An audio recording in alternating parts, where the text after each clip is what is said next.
当初因为爱，我愿意做赘婿。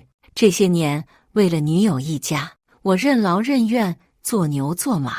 不仅家里被我打理得有条不紊，女友家的公司更是蒸蒸日上。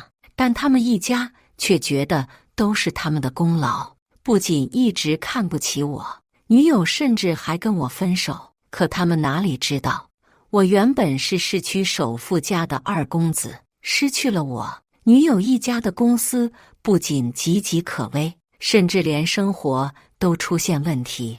这时，他们一家才意识到我的重要性，跪着求我让我回去。可我却接手了家族生意，有了新的家庭。大家好，开始今天的分享之前，希望你能给人间烟火点个订阅，我将会分享更多优质的内容。今晚公司只剩我一个人，为了能让这个季度的收益提升一个档次，我已经加班加点的工作3个月了。靠着从小在家学到的商业知识，我帮女友家的公司从一个小公司逐步到大公司。现在这家公司离上市已经指日可待了。到时候家里人看到这番情况，肯定会答应我和孙玲在一起。晚上我到家后，看到孙玲和她父母坐在沙发上看电视，我的回来并没有引起他们的目光。叔叔阿姨，小玲，我回来了，公司的事处理完了吧？明天我可是要回去查账的呀。孙玲父亲心不在焉地回答道，但眼神始终没有看向我。您放心，都处理完了，这个季度肯定没问题。可就算是这样回复，孙玲父母依旧看着电视，不再理会我。当初孙玲父母并不认可我这个赘婿，仗着他们家有公司就看我，觉得我没背景，根本配不上他们女儿。但在孙玲的劝说下，他们父母才勉强同意让我在他们公司某个差事。毕竟以后孙玲继承公司，我得帮他才行。所有公司上上下下所有的事，我都会去处理。但实际上，我是市区首富的儿子，整个省份里，我们家都是排得上号的。从小家里就告诉我不可声张，同时也是为了避免别人因钱而对我谄媚，所以我一直谨遵家里的教诲，没有跟他们说我的真实身份。但我是真的爱孙玲，但是家里人肯定不会同意我们在一起，所以我才努力想要提升孙玲一家的经济水平，只有这样家里人才能同意我们在一起。可我累死累活的忙到现在，平时家里的家务都是我做，我都做到这一步了，他们还这样对我，我越想越气，但又不能当场理论，只能回到我的房间独自消化。孙玲父母要求我们没结婚之前必须分开睡，我们只好妥协。我刚躺下，孙玲就来到我面前，怎么了？有事找我？工作的事明天再说吧，我很累了已经。阿杰，我知道你心里有不满，但毕竟我以后要继承公司，我最信任的就是你。你虽然是赘婿，但不可能只在家做家务，所以孙玲对我说道，语气中充满了教导和提示。我知道，你放心，我会把家里和公司的事都处理好的，不会让你们失望的。每次我对孙玲父母不满的时候，孙玲都会到我面前用这套说辞，仿佛是在提醒我，是他们给了我这机会。还记得我们恋爱的时候，那时我们大3的时候在一起，那个时候多么美好，每天我们都过得很开心。那个时候孙玲还很温柔体贴，像个小女生一样，每天黏着我。今天已经快5年了，但不知道是不是受家庭的影响，不知道从什么时候开始，孙玲对我仿佛失去了耐心一般，对我不再像以前那样温柔体贴，相反，有时候也会跟他父母一样，对我有些尖酸刻薄。但我还是选择继续坚持，等到我把他们家公司干到快要上市的那天，我相信他们一家一定会对我有所改观。老弟，他们一家都这样对你了，你还愿意这样？要不是当初爸说让你去经历一下，我才不同意你跟他在一起呢。姐姐替我打抱不平，我也明白姐姐是真的为我着想。今天姐姐以谈合作为由来公司见我，当初母亲和姐姐都不同意我跟孙玲的事，还帮他们家发展公司，但父亲却认为刚毕业的我需要历练，正好是个机会，同时也让我去看看这一家究竟是什么样的人，对我以后看人也有帮助。放心吧，姐，我可以的，相信我，我会证明自己能力的。到时候我也希望他们也能认可我。我安慰到姐姐，毕竟我是从小跟她一起学的，我很有信心做到。我们在会议室里聊了很久，出来送走姐姐，孙玲就立刻把我拉进她的办公室，但进去后发现她父母也在。没想到你能拉到华云集团的合作，怎么样？合作谈下来了吗？孙玲兴奋地问道。是啊，华运集团是我们整个地区最大最富有的集团，只要谈下这次合作，我们公司提前上市不是问题。孙父也附和道。看来这次他也很期待能不能成功。对方说还是要看我们接下来的情况再做决定，不过已经有意向了。我对孙玲他们这样说，姐姐确实答应了合作，但前提是看接下来公司和他们对我的态度有没有好转。如果都好了，这次姐姐就同意合作，但只要有其中一项不达标就不行。我自然对公司很有信心，但姐姐也说了不准我暴露，所以接下来只能看他们的态度。废物啊你！人家都来公司了，还谈不下来，要你有什么用？换成玲玲，说不定已经签合同了。现在，孙玲母亲突然对我骂道，语气中都是不满。好了，人家毕竟是大公司，有顾虑很正常，但接下来这方面所有的工作，文杰你就别干了，我会找人再安排的。孙父安慰着孙母，同时对我的安排做出来新的调整。但是听父亲的，阿杰，这件事你就别管了。我还没说什么，孙玲就打断了我。看来在他心里，他也认同他父亲的安排，可这怎么说也是我办到的。但这次合作并不是姐姐为了帮我看我才来的，而是我真的做出了成绩。父亲看我这么努力，决定派姐姐来探讨一下合作事项。但他们真的以为公司里有人有能力接得下来吗？公司什么情况，我比任何人都了解，但看他们这样，我也没什么好说的。孙父孙母走后，我来到孙玲面前，质问到她，小玲，为什么这样做？明明这个合作是我争取到的，再说了，等我把公司业绩再提升一点就可以了，为什么让其他人来接替我呀？阿杰，这毕竟是很重要的合作，公司其他事你想做就做了，但是跟华云的合作牵扯到公司能不能顺利上市，所以到现在你也不相信我的能力是吗？我打断了孙玲的话。孙父孙母看不起我，觉得我能有今天都是靠他们，我就忍了。但我不敢相信孙玲也会是这种想法。是，你这段时间能力确实很强，但是公司终究是我们家的，虽然以后你会做我的一把手，但现在还是要听安排。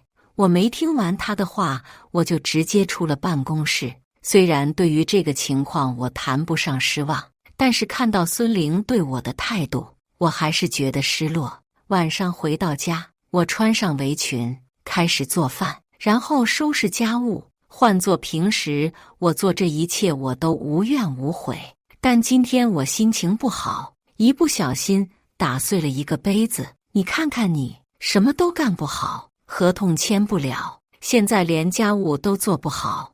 我女儿真是瞎了眼，看上了你这种人。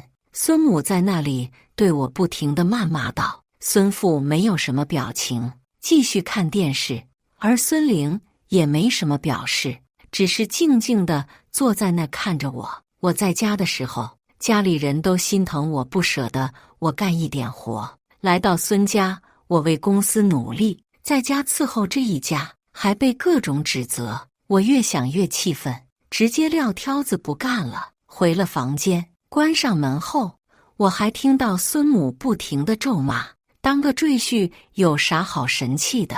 就你这样没本事的人，我们家能让你有活干，就是对你恩赐了，还不知道感恩。这一晚，孙玲也没有来找我，我给她发消息说我心情不好，可她却只回了我一句：明天再说吧，累了不想听。第二天，孙父孙母又以婚前同居不合适为由，让我搬出去住。阿杰，你放心，你住宿的地方我已经找到了，环境还不错，你就先忍忍吧。孙玲打开手机，一边让我看环境，一边说道：我做到这一步了，你们家还是不满意？小玲，要不我离开算了。听到我要离开，孙玲眼中闪过一丝焦急，但很快就没了。别闹，你舍得我吗？不就是让你出去住吗？等回来公司上市，我爸妈会理解你的，到时候我们买房一起住啊。孙玲对我安慰，现在在我听起来更像是画饼。或许他现在已经没想过跟我在一起，只不过是觉得我能力还可以，想办法留我在公司。但我对孙玲是真爱，为了她，我还是选择坚持。最后相信一次他们会对我有所改观的想法吧。虽然搬出来，但孙玲每天都会送我来出租房，这里离公司很近，这样上下班也方便。每天孙玲都会在这里陪我待一阵儿，感觉很像婚后两人的生活。我也渐渐开始有了期待。后来工作的时候，公司来了一个年轻小伙，也就20岁出头的年纪。孙父孙母还特地要求我来带他，说新人没经验，我是他们最放心的人，肯定能好好带他。我也接受了。小伙说他叫顾源，刚从国外毕业回来。接下来的时间里，我开始带新人，把工作中所有的经验都教授给他。平日里，他对我也是师傅相称，也算是尊敬。可这段时间，孙玲跟我的联系却少了起来。现在晚上也不送我，让我一个人回家。在公司里，也是经常不见他。我问他怎么回事，孙玲却解释说，这段时间忙着上市，所以很忙，让我一个人好好工作，好好带顾源。我有些奇怪，顾源是孙父孙母让我带的。孙玲也提醒我，这个顾源跟孙家究竟有什么关系？我曾质问过顾源，但是顾源却说自己从国外回来，通过面试，孙父很欣赏他，所以才让我带他。对于这个解释，我有些疑虑。但是公司现在正是上市计划的重要时期，我没有多想什么，只想着只要这次帮他们顺利上市，到时候再表明身份，孙家肯定会接受我。但这天晚上，我出去买东西的时候，看到一家法餐厅里，孙玲跟一个男人坐在一起，有说有笑的。这一幕刺痛了我的神经。我看着眼前的一幕，一股不祥的感觉涌上心头。可我没有直接冲进去，而是在外面静静地等着。等到那个人离开，孙玲站在路边拦车，但却被突然出现的我拉倒旁边胡同里。小玲，那个人是谁？你们什么关系？孙玲看到是我，仿佛受到了惊吓，大口地喘着气，很快就平静下来。那个人是公司要合作的人，今天跟他们公司谈业务，然后人家好心请客。不行啊，谈业务能这样有说有笑的，还这么高兴，不简单啊你们！听到我这样质问，孙玲一巴掌扇在我脸上。你什么意思啊？你有啥权利怀疑我呀？再说了，就算结婚你也是入赘，认清你自己的地位。今天的事，你爱信不信，说完，孙玲头也不回地走了，只剩我一个人独自站在那里。回想起来，从大学开始我们在一起，到后来我想跟他结婚，一直努力为他们家做事，到最后他的父母看不起我，就连现在孙玲这个我最爱的人也开始对我冷漠起来。或许我本不属于这里，从头到尾的一切都只是我的一厢情愿罢了，或许是时候该离开了。第二天，我来到公司，距离年底上市只有2个月了。今天公司却召开了会议，孙富当着公司全体员工的面激情演讲着，今天宣布2件大事。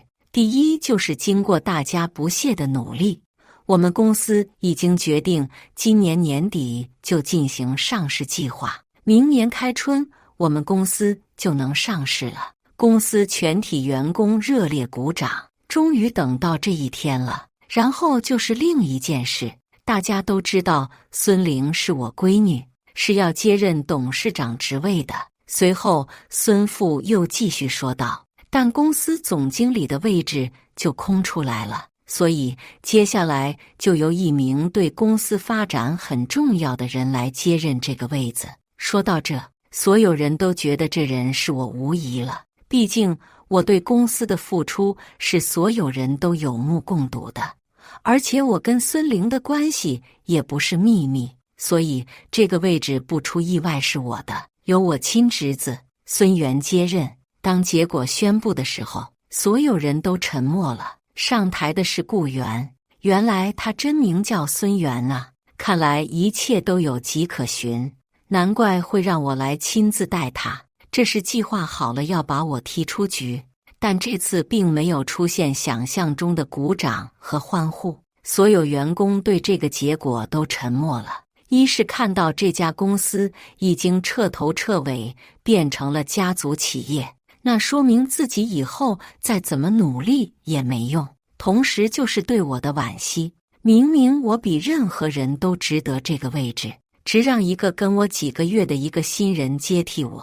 眼看气氛不对，孙玲立马说道，孙元从国外读金融管理硕士，有着非常丰富的经验，总经理位置交给他是没问题的。听到为了董事长都站出来替他说话，同事们才开始慢慢鼓掌。场面虽然没有想象中那样热烈，但好在是有回应了。会议结束后，我坐在那一动不动，等到所有人都离开后，会议室里只剩我跟孙玲和他父母。文杰，虽然你这2年对我们家公司做出来些贡献，但是说到底，你个人能力还是有限。我不想听孙富在我面前狡辩，直接打断了他的话。你们家从一个小公司，经过2年的时间，变成马上要上市的公司，这中间如果不是我，怎么可能实现？还说我能力有限，你也太看得起你自己了吧？我们家公司能上市，那都是我老公和我闺女的功劳，有你什么事？孙母还一脸不屑地嘲笑我，随后又说道，你不过只是处理公司事务罢了，真以为自己上了枝头就能变凤凰啊？孙母看着我不服气，又补充道，对了，我闺女已经决定和海明集团少爷订婚了呀，给你结算一下，你就离开吧。听到这消息，我惊讶地说不出话，直勾勾地看着孙玲，但孙玲没说什么，只是沉默不语。原来啊，你们一家早有预谋啊！我这2年在公司累死累活的，在家还做家务伺候你们，到最后就这样对我。我苦笑着继续说道，还让我待着，也只是为了让孙元把我手上所有工作都熟悉了，好接手，对吧？他们一家不说话，看来是承认了，但我没想到孙玲会这样对我。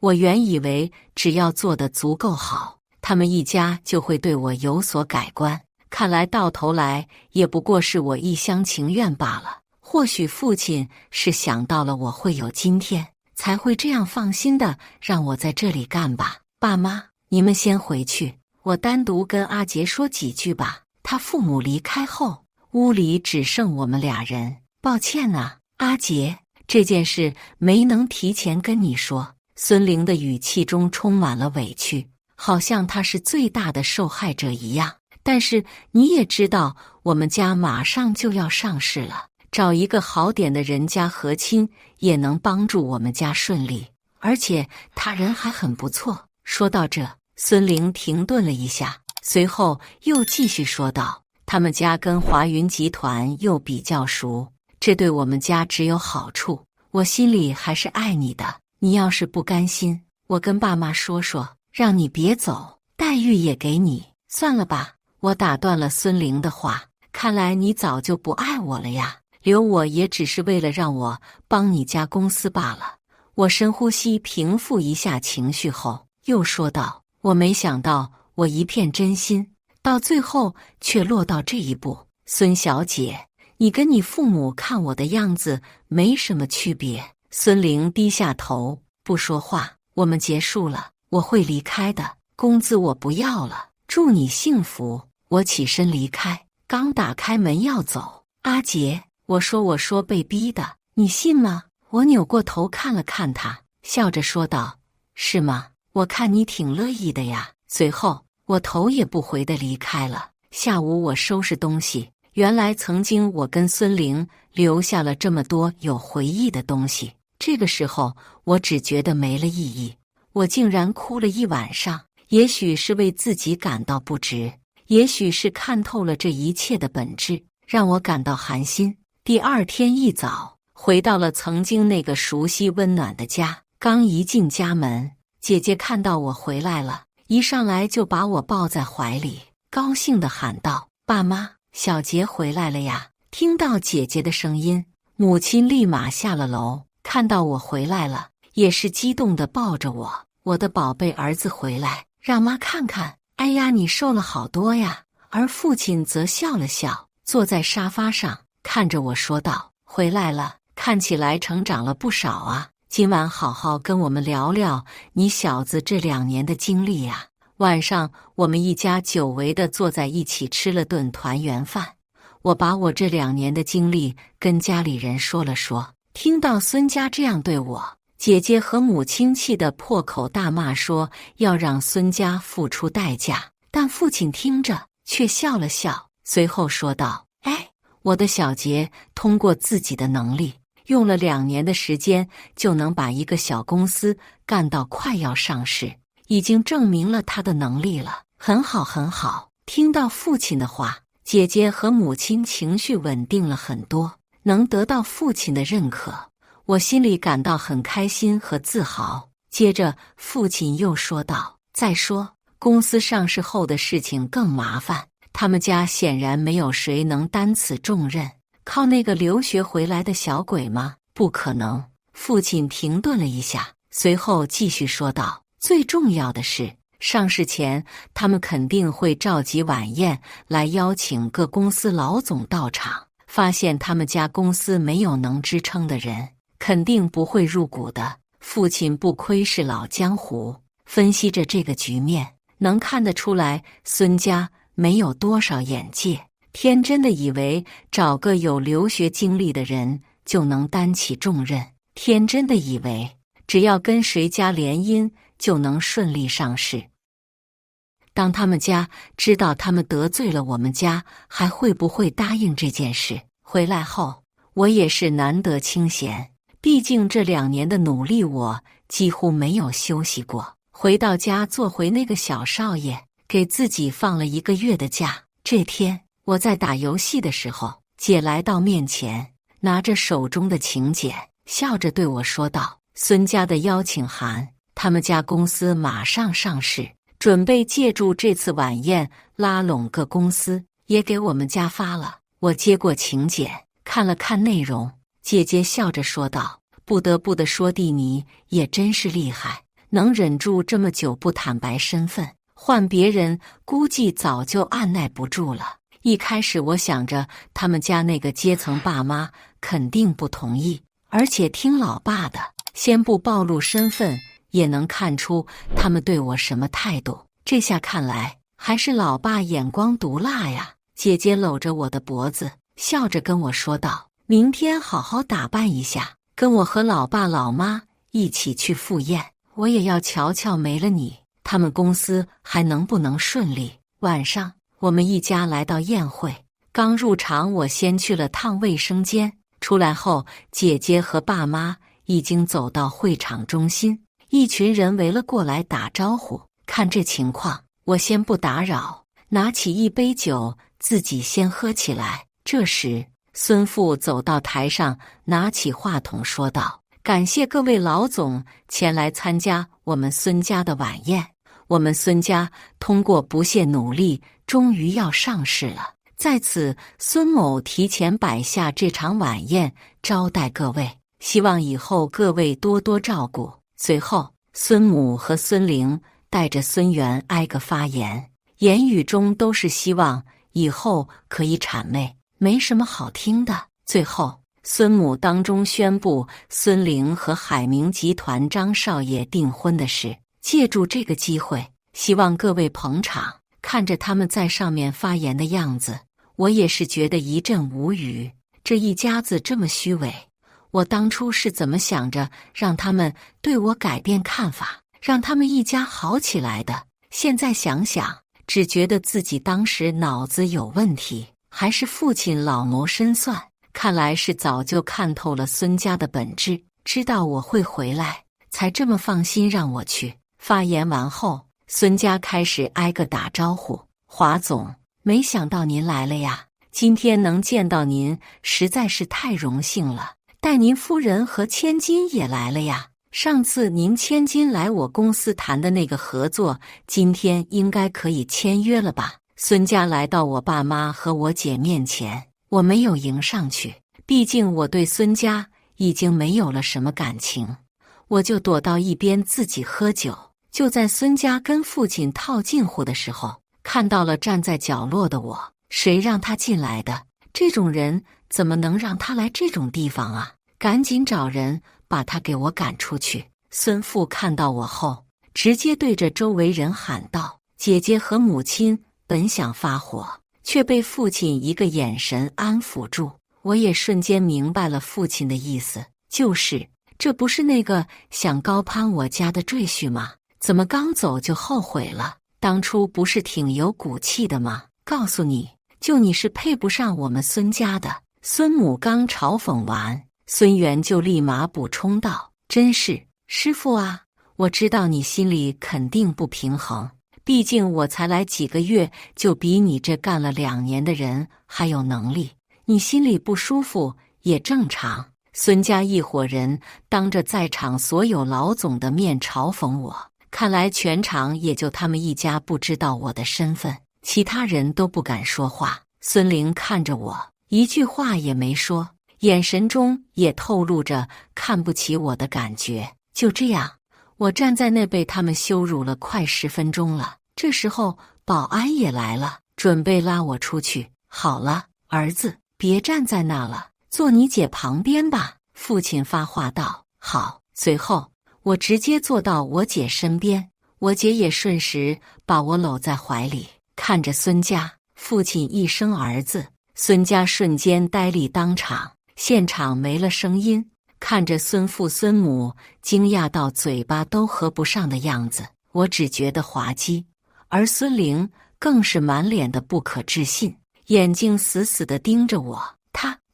他是华总，你的儿子。此刻，孙母还一脸不可置信的表情质问道。孙父也不比他好到哪去，整个人立在那不知所措。对呀，怎么了？我儿子帮你们家从一个小公司干到快要上市，还被你们家抛弃了。我今天本来是打算看看为了亲家的。父亲慢悠悠地说道，语气中没有丝毫的愤怒，但是听起来却让人觉得毛骨悚然。小杰呀，这里面有误会，真的。孙福缓过神，语气都磕磕绊绊的，看来还没彻底好。既然这样，你们孙家就跟我华家没啥关系了，张家那位才是你们家的女婿啊。姐姐也嘲讽到孙家，毕竟我受气最生气的还是姐姐。现场所有人的目光都盯在孙家一家人身上，此刻整个会场的气氛尴尬到极点，跟刚才他们意气风发的样子完全不同。不，华总，我们张家才不跟这种白眼狼家族联姻呢，您别介意呀。海明集团张总来到我爸面前，各种好话说尽，当场就把婚事给退了。毕竟他们张家能有今天，还是依靠我们华家。只要我家停止合作，他们家能瞬间破产。今天我只是想来跟各位老总见面聊聊天，没想到发生这事。毕竟我儿子被人当众侮辱，我这当父亲的也觉得在这待不下去了。改天我举办一场宴会，再邀请各位吧。说完，父亲起身带我们一家就要离开。我刚转身，有人直接拉住了我的手，是孙玲。看他的眼神中带有祈求，我想此刻他应该很希望我能站出来替他说句话。毕竟今天当着这么多老总的面，万一今天出什么问题，那么他们一家这些年的努力就都白费了。不过此刻我对他也早已没了任何感情，无论他是不是被逼的，这一切都与我无关了。回到车上，父亲说道：说实话，本着做生意的想法，我还是想看看他们孙家的能力。这一家子的本质我已经看透了。放心儿子，他们公司走不远的。就是要不是你爸拦着，我真想当面跟他们翻脸。不知道感恩，还侮辱我儿子，真是太气人了。这一家子，母亲也安慰道。不过我倒是出奇的平静，没什么想法和感觉。可能是他们已经对我不重要了，我也没必要为了他们费什么心思。看到我的表现，父亲还是很满意的。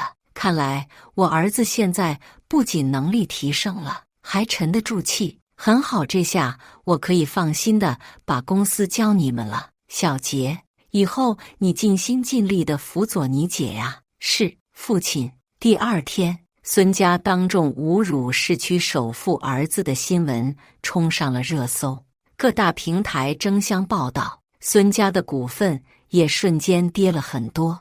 再加上海明集团当众退婚，原本计划年底安排明年上市的事也只能推迟。据说内部已经乱成一锅粥了。看到孙家这般遭遇，我心里竟然有了股莫名的喜悦。原来这就是大快人心的感觉呀！接下来这半个月里，关于孙家的报道层出不穷。据说新上任的总经理孙元因操作不当，导致孙家公司又损失了几千万。他们原本以为找个人就能随便替代我，但事实上，我这20多年的培养经历，哪里是他这留学1-2年回来学几个月就能掌握的？据说现在孙父和孙元一家都开始打起了官司，但无论结果是什么，对于孙家都是严重的损失。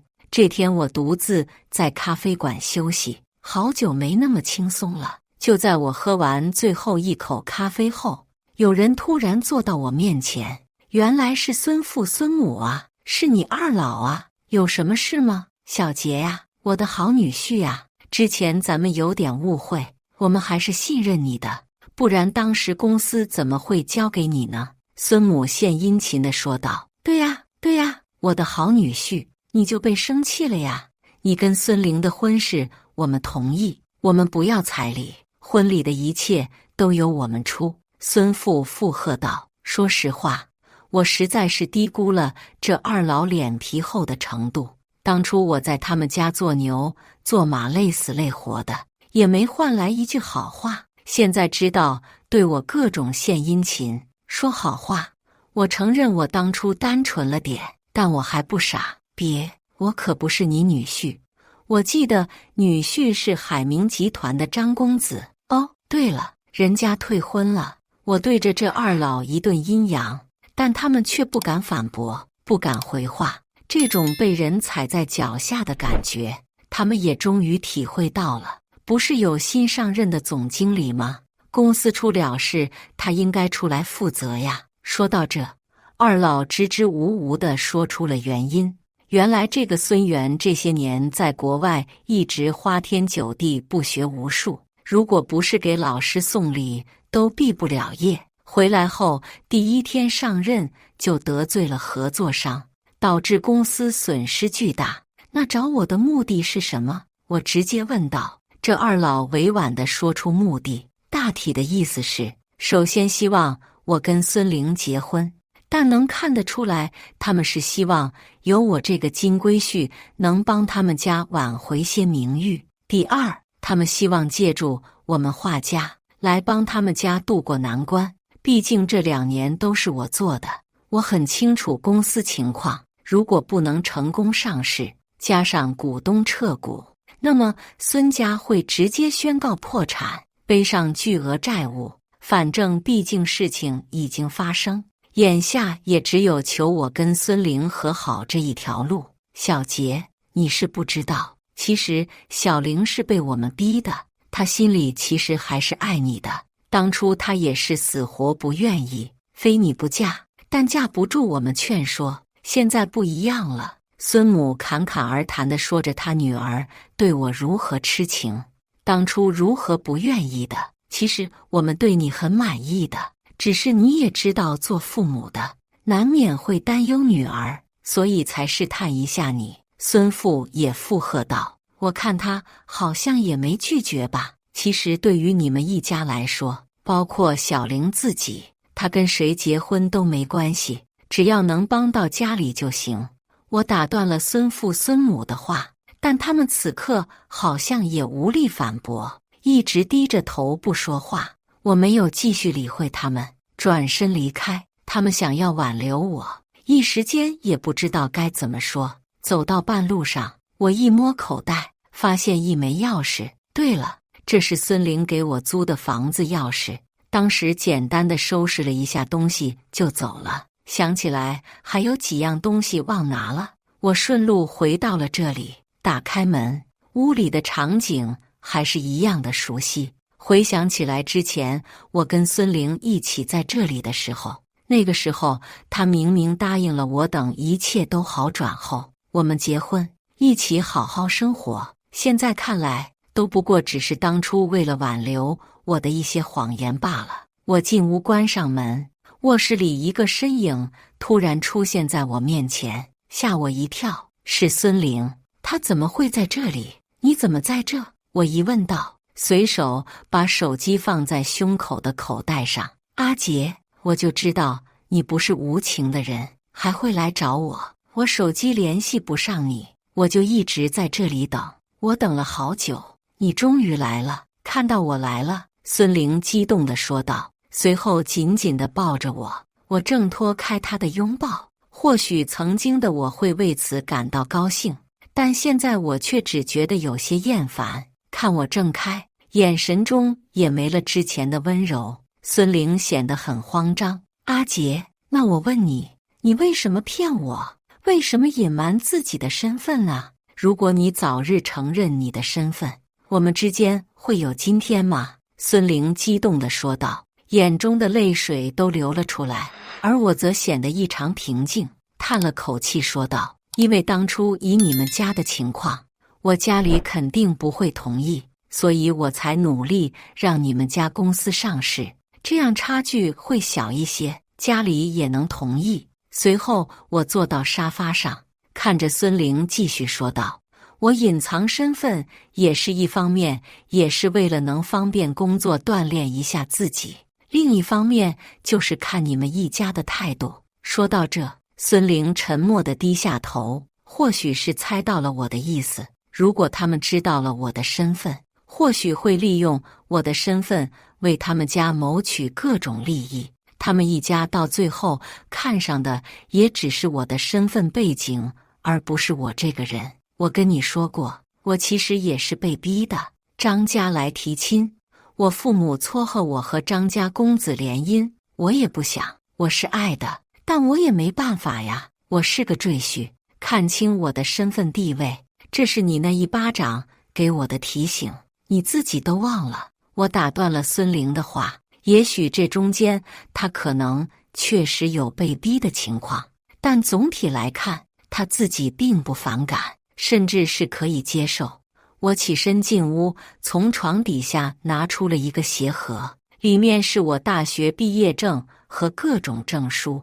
当时为了防丢，就放得比较隐蔽。走的时候太着急，给忘了。我刚准备要离开，这时孙玲进了屋，锁上了门。就在我还愣神的时候，孙玲开始一件件地脱下自己的衣服。阿杰，我们交往这么久，我知道你对于家里不让你碰我十分不满意。现在我把你想要的都给你，你原谅我好不好？孙玲一边脱一边说着，向我走来。面对这种情形，就算我跑出去，他也能诬陷我说我强奸未遂。这样，无论结果怎样，他们家都可以以此为要挟。就算是调解多少，也能得到点什么。可惜呀，虽然孙玲身材火辣，确实很让人有冲动，但我也不是被欲望控制的野兽。再加上这种情况，怎么可能让我心动？孙小姐，请自重啊，给你看样东西。随后，我直接把放在胸口的手机拿了下来，点开了相册，从刚才进门到现在的一切，我都录了下来。我估计孙玲找我这事也是他们一家计划好的，软不行来硬的。自从我看到孙玲在屋子的那一刻，我就警觉了。肯定有阴谋。现在有了这个录像，他们就算是想告我也没用，传出去更是会让他们家名誉受损。孙玲看到这一幕，停下来动作，眼神中充满了不甘与悔恨。或许他此刻是真的爱我，真的想与我这样，但可惜现在的我看他，只觉得有些反感。随后，我关上了大门离开。离开时，孙玲痛苦着抱着我，希望我不要走。可此刻我对她哪里还有感情？离开时，我把钥匙扔给了她，看着她流着眼泪，关上了大门。随后的日子里，我回到了家里的公司，开始在姐姐身边认真做事。因为之前的经历，让我有了经验和能力，所以很快在我和姐姐的配合下，公司有进一步发展。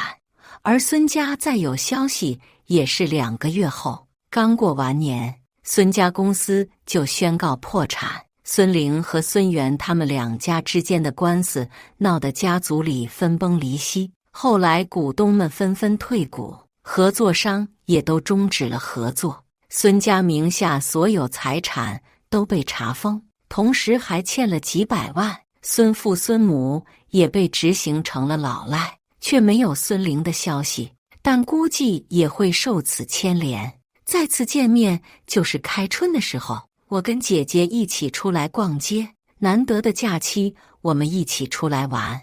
在餐厅刚想点菜的时候，我跟服务员一对视，原来是孙玲，她现在已经在餐厅干服务员了。这时，一名外卖员跑了进来，是孙父。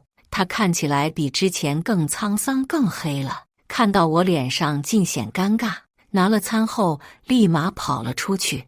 而孙玲也显得有些局促，刚要开口的时候，姐姐就带着我离开这，说要换一个地方，这里晦气。刚出门时，我回头看了眼，孙玲也站着门口看向我，或许她现在后悔了，那个曾经高高在上的公司继承人，现在只能在小餐馆当服务员。曾经这一家有多么辉煌，现在就有多么落魄。